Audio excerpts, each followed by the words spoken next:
Selamat pagi Bapak Ibu Saudara yang diberkati oleh Tuhan. Kembali lagi dalam program Renungan Pagi Gereja kita. Sebelum kita mendengar kebenaran firman Tuhan, mari kita berdoa terlebih dahulu. Bersyukur kami kepadamu Tuhan Yesus yang baik, buat kesempatan dan waktu yang Tuhan masih beri buat kami, menikmati berkat-berkat Tuhan, khususnya di sepanjang hari ini. Sebelum kami menjalani hari ini Tuhan, kami perlu kebenaran firman Tuhan. Dan hikmat Tuhan menjadi bagian kami, sehingga ke firman Tuhan yang kami dengar bisa kami pahami dengan baik. Berfirmanlah Tuhan buat kami siap menerimanya dalam nama Yesus. Haleluya. Amin. Selamat pagi, saya berharap kita semua ada dalam keadaan baik dan diberkati oleh Tuhan. Beberapa hari ini kita sudah belajar tentang penguasaan diri. Dan pada pagi hari ini kita belajar tentang kelemah lembutan, ya. Tema kita pada pagi hari ini adalah tentang kelemah lembutan. Kelemah lembutan, cerminan kasih Tuhan. Saya mau kasih tahu buat kita semua arti dari kelemah lembutan terlebih dahulu, ya. Lemah lembut adalah sikap menerima keterbatasan dan kesulitan tanpa melampiaskan kejengkelan kepada orang lain. Sekali lagi, lemah lembut adalah sikap menerima keterbatasan dan kesulitan tanpa melampiaskan kejengkelan kepada orang lain. Itu adalah pengertian dari lemah lembut. Dan sebagai orang-orang percaya, Tuhan juga mau supaya kita memiliki sikap kelemah lembutan ini. Kenapa saya mengatakan demikian? Karena lemah lembut ini adalah salah satu, kalau di dalam khotbah Bapak Pendeta Jefta Kastanya atau Bapak Pendeta Yosua Kastanya sering mengatakan bahwa lemah lembut ini adalah salah satu rasa dari buah roh yang ada. Jadi sebagai orang-orang percaya, Tuhan menginginkan supaya lemah lembut ini ada di dalam kehidupan kita. Ya, kita lihat terlebih dahulu di dalam 1 Yohanes pasalnya yang keempat, ayatnya yang ke-16. Begini firman Tuhan. 1 Yohanes pasal yang keempat, ayat yang ke-16. Kita telah mengenal dan telah percaya akan kasih Allah kepada kita. Allah adalah kasih, dan barang siapa tetap berada di dalam kasih, ia tetap berada di dalam Allah dan Allah di dalam dia. Dikatakan judul perikopnya adalah Allah adalah kasih. Lalu apa hubungannya kasih ini dengan kelemah lembutan? Ya, apa hubungan kasih dengan kelemah lembutan?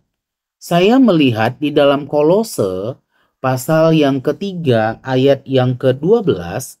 Kolose pasal yang ketiga ayat yang ke-12, judul perikopnya adalah manusia baru. Dan sebagai manusia-manusia baru, kita dikatakan bahwa karena itu sebagai orang-orang pilihan Allah yang dikuduskan dan dikasihinya, kenakanlah belas kasihan, kemurahan, kerendahan hati, kelemah lembutan, dan kesabaran. Sebagai orang-orang yang sudah dipilih oleh Tuhan, yang sudah diselamatkan oleh Tuhan, maka kita diperintahkan untuk mengenakan salah satunya adalah kelemah lembutan.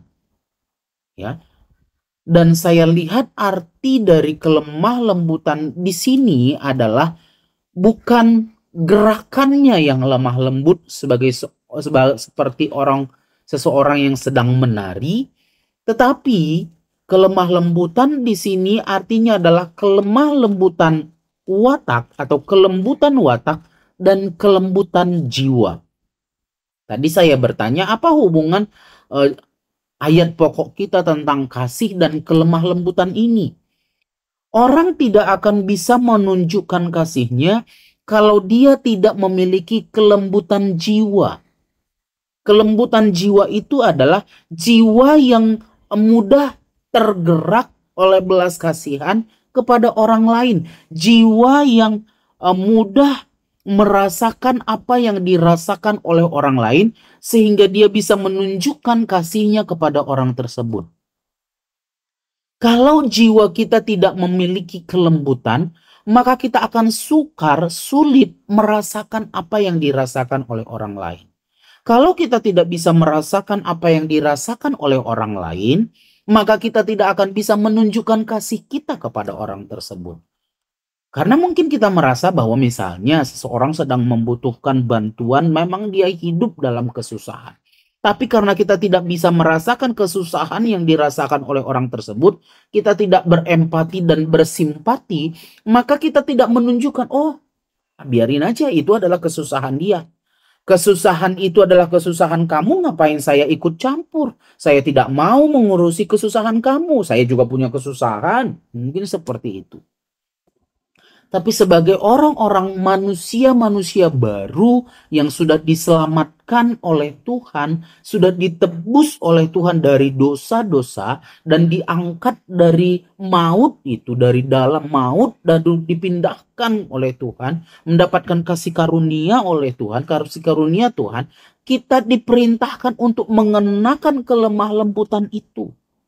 Memiliki jiwa yang lembut, merasakan berempati, bersimpati kepada orang lain sehingga kita menunjukkan kasih kita kepada dia. Nah, dengan cara demikian, ini maka tadi judulnya kelemah lembutan itu cerminan kasih Tuhan. Sebagai orang-orang percaya di dalam 2 Korintus 3 ayat yang ke-18, kita itu sebagai pelayan-pelayan baru harus mencerminkan Tuhan. Artinya, bagaimana orang-orang bisa melihat Tuhan? Ya, dia bisa melihat Tuhan dari diri kita sebagai orang-orang percaya. Salah satu fungsi dari cermin itu adalah memantulkan bayangan sehingga memungkinkan kita melihat diri kita, kondisi penampilan kita, baik buruknya penampilan kita. Bagaimana orang-orang dunia ini bisa melihat Tuhan, merasakan Tuhan? Ya dari diri kita. Lewat apa?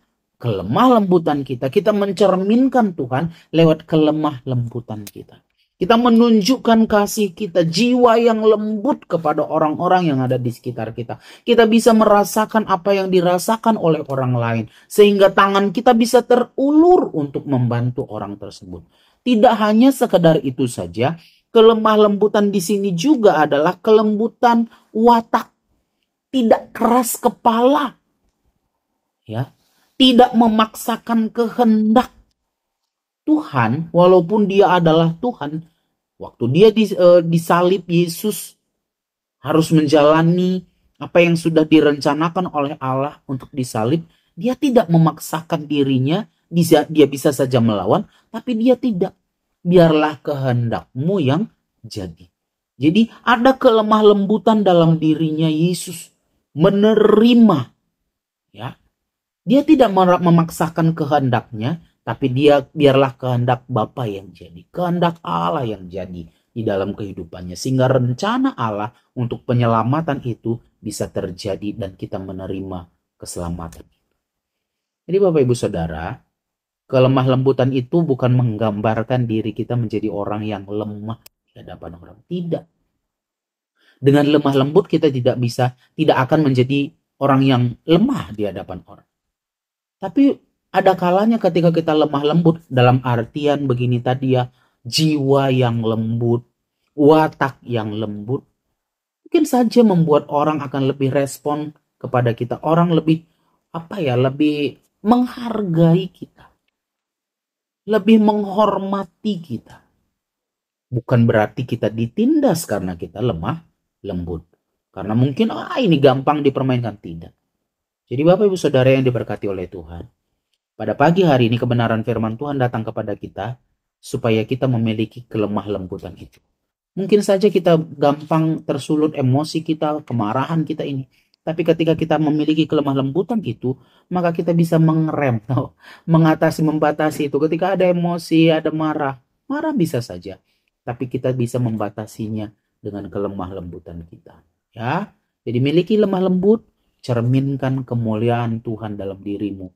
Cerminkan kelemah lembutan Allah itu, tunjukkan kepada dunia lewat apa yang bisa engkau lakukan. Kelemahan lembutan watak, kelemah lembutan jiwa, itu yang bisa dinikmati oleh orang-orang yang ada di sekitar kita. Puji nama Tuhan, ini kebenaran firman Tuhan tidak saya perpanjang. Biarlah kebenaran firman Tuhan ini boleh menjadi kekuatan kita pribadi lepas pribadi. Mari kita berdoa. Terima kasih Tuhan Yesus yang baik. Kami sudah menerima kebenaran firman-Mu dan kerinduan kami boleh menjadi melakukannya di dalam kehidupan kami hari lepas hari. Kami boleh menjadi orang-orang yang lemah lembut di hadapan Tuhan, menunjukkan kasih Allah kepada orang-orang yang ada di sekitar kami. Karena ketika kami tetap tinggal di dalam kasih itu, maka Allah juga akan tetap tinggal di dalam kehidupan kami. Terima kasih Bapa yang baik, tuntun kami di sepanjang hari ini. Jaga lindungi kami kemanapun kami pergi, dimanapun kami berada. Ada Tuhan yang bersama-sama dengan kami. Terima kasih Tuhan. Ini doa kami dalam nama Tuhan Yesus Kristus. Kami sudah berdoa dan mengucap syukur. Haleluya. Amin. Selamat pagi, selamat beraktivitas. Tuhan Yesus memberkati.